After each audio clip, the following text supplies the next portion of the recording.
On the operator station on the heavy tandem rollers, this is a keypad explanation. Key 1 is work mode. Once you click it once, it will go into work mode so you can vibrate. Then you pick the drums. The front drum is button 3. If the red is light LED is on, then that drum will vibrate.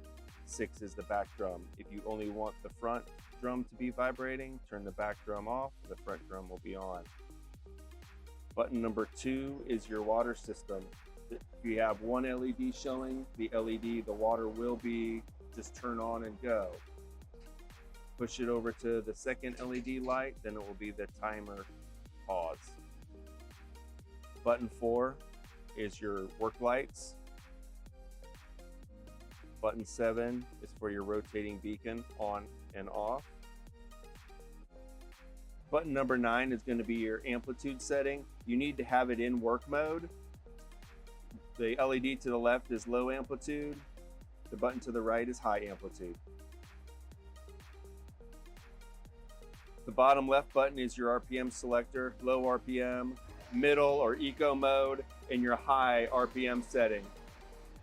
When you're operating and vibrating during the day, you need to have it either on your middle eco mode or your high RPM to work. And of course, your horn.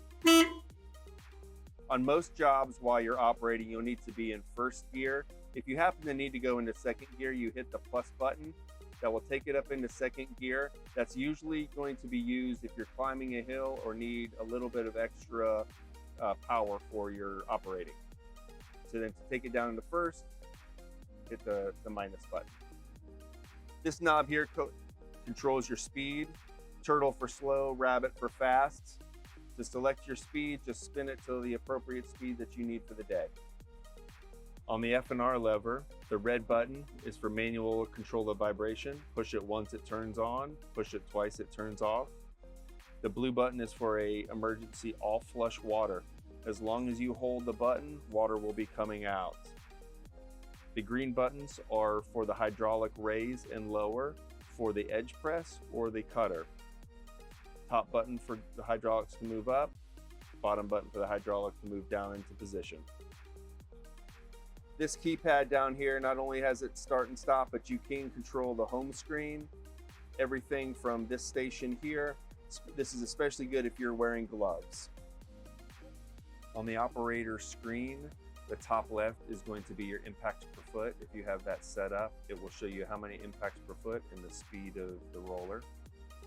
On the silhouette of the roller, it's going to show you what frequency, how many hertz the front and the rear drum are operating at that time.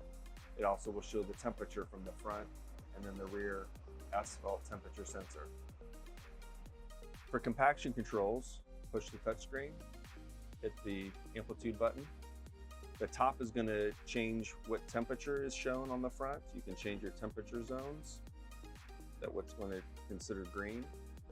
It's also going to have your impacts per foot. You turn the impacts per foot on. If you want 10 to 12 impacts per foot, you'll put that to 12. This is where you put your automatic vibration control. This will turn the vibration on when you get to about 1.5 miles per hour automatically in reverse and in forward. Making it gray will turn that off. If you wanted to turn seismic off, you push the button here, turns it gray. Whenever you turn the machine on anytime, it will automatically default to seismic asphalt. For water control settings, touch the touchscreen once, hit the little sprinkler symbol. This is where you control your pumps.